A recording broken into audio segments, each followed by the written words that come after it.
special.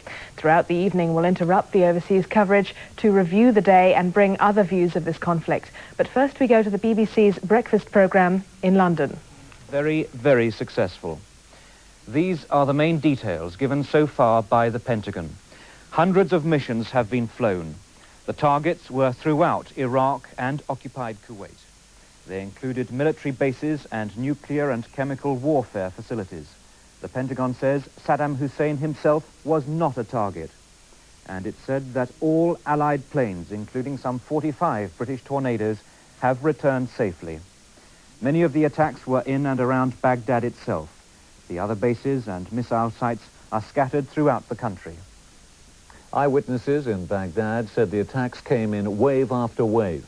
Sources at the Pentagon are claiming that both the Iraqi Air Force and some of their elite army units have sustained very heavy damage. In his first response, the Iraqi president, Saddam Hussein, said the mother of all battles has now begun. Baghdad radio said the US and its allies would be taught a lesson. In his address from the White House at 2 o'clock this morning, our time, President Bush said he'd ordered his military commanders to prevail as quickly as possible.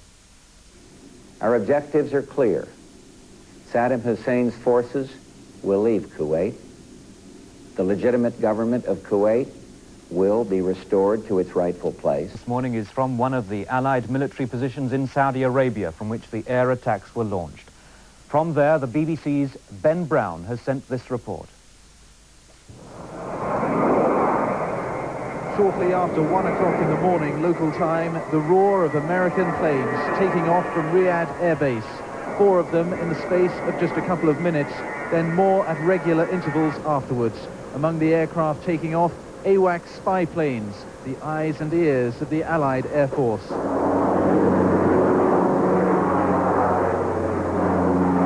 The noise had already woken up most of the citizens of this city, and few of them had any doubt that this was the start of war.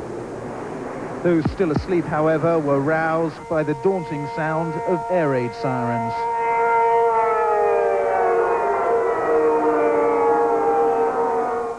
Across Riyadh, people scurried for air raid shelters.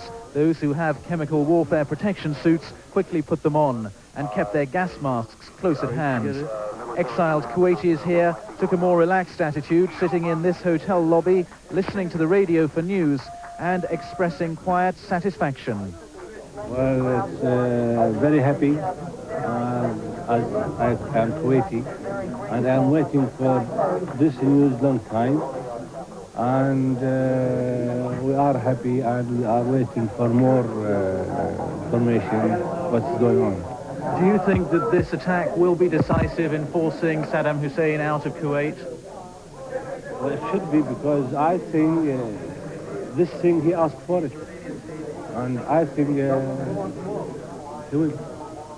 And what is your message to the pilots who've been flying in on these missions tonight? God bless them. And we thank them very much. Can I ask you, what is your reaction to the news tonight? Well, we were expecting that. We had confidence in all the armies who were at the front, and thanks God they did it. And I said he did a big mistake, and he's paying for it now. Do you think this will force Saddam Hussein out of Kuwait?